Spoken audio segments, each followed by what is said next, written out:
Content creator বনি আমিনকে বেদম পিটালেন ইটালি প্রবাসী বাংলাদেশিরা। এ সময় তাকে মৌলবাদী বলে গালাগালি করতেও শোনা যায়। শুধু কি মৌলবাদী, এ সময় তার মা বাবা তুলে গালাগালিও করা হয়। এই বনি আমিনকে যখন মারা হচ্ছিল তিনি দৌড়ে পালানোর চেষ্টা করেন, কিন্তু পেছন থেকে তাকে জড়িয়ে ধরেন একজন এবং মাটিতে ফেলে কিল ঘুষি মারতে থাকেন। এই মারার দৃশ্য দেখে এক নারী চিৎকার করতেও থাকেন। এই বনি আমিনটা কে? তিনি বাংলাদেশি বংশোদ্ভূত অস্ট্রেলিয়া প্রবাসী।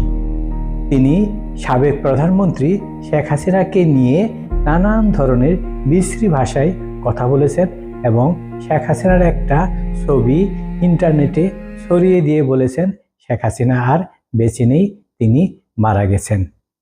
এই বনি আমিন একজন লাল বদর। শুধু কি লাল বদর, তিনি বাংলাদেশের মুক্তিযুদ্ধকে অস্বীকার করেন। শুধু কি তিনি বাংলাদেশের মুক্তিযুদ্ধকে অস্বীকার করেন? না, তিনি বাংলাদেশের হাজার হাজার যুবকের কাছ থেকে টাকা নিয়েছেন। কেন টাকা নিয়েছেন জানেন? তিনি বলেছেন তাদের অস্ট্রেলিয়া, ইউরোপ, আমেরিকা সহ বিভিন্ন দেশে নিয়ে যাবেন, ভিসা করে দিবেন, কিন্তু কারো ভিসা হয়নি। এটা কি আমার কথা? এটা আমার কথা না। তার একজন জামাই থাকেন আমেরিকায়, তিনিও কন্টেন্ট ক্রিয়েটর এবং খুবই জনপ্রিয়। তার পেজের নাম হলো ইউএসএ।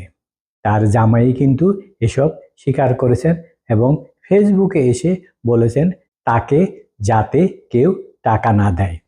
এই বনি আমিন একটা বাটপার, লুচ্চা, শয়তান এবং প্রতারক। তিনি অনেক পরিবারকে নিঃস্ব করেছেন, এখনো নিঃস্ব করে যাচ্ছেন। এই বনি আমিন সেই বনি আমিন যিনি বলেছিলেন যে ডাকসুর নির্বাচনে যদি জামাত শিবির প্যানেল জয়ী হয় তাহলে তিনি সবাইকে নাকি সকালের নাস্তা করাবেন এবং অনেককেই নাকি তিনি বৃত্তি দিয়ে অস্ট্রেলিয়ায় নিয়ে যাবেন। এই প্রতিশ্রুতি আর বাস্তবায়ন হয়নি। এটা শুধু একটা মাত্র উদাহরণ, এরকম হাজার হাজার উদাহরণ রয়েছে। এই বনি আমিনের বিরুদ্ধে অভিযোগ রয়েছে তিনি ভিডিও বানানোর নামে নারীদের গায়ে হাত দেন। এ কারণে তাকে কিন্তু বিভিন্ন সময়েও গ্রেপ্তারও করা হয়েছিল। এই বাটপারের মিষ্টি মধুর কথা শুনে আমাদের সহজ সরল অনেক বাঙালি তার ভক্ত হয়ে গেছেন।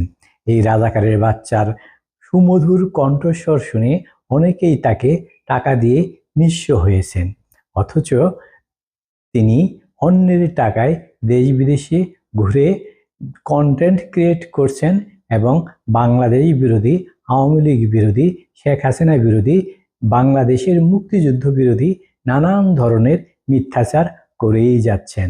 এ কারণেই তাকে এভাবে রোমে প্রহার করা হলো, যাকে বেদম প্রহার বলে। মানুষের ইজ্জত কি আর থাকে? এভাবে মায়ের খাওয়া এবং মায়ের থেকে বাঁচার জন্য দৌড়ে পালিয়ে যাওয়া এবং পিছন থেকে তাকে আবার ধরে মাটিতে ফেলে কিল ঘুষি দেওয়া, লাথি মারা, এটা আসলে জনগণের ক্ষোভের প্রতীক। এরকম লাল বদররা সাবধান হয়ে যান। আপনারা যেখানেই যাবেন সেখানেই কিন্তু এই ধরনের প্রতিহতের মুখোমুখি পড়বেন। এটা আপনাদের জন্য একটা অশনি সংকেত। আমি আরেকটা কথা যোগ করতে চাই। আমি তখন এই লোকটাকে চিনতাম না, ভিডিও দেখতাম এবং প্রথম ভিডিও দেখি এটাকে আমার বাটপার মনে হয়েছে, এটা একটা টাউট।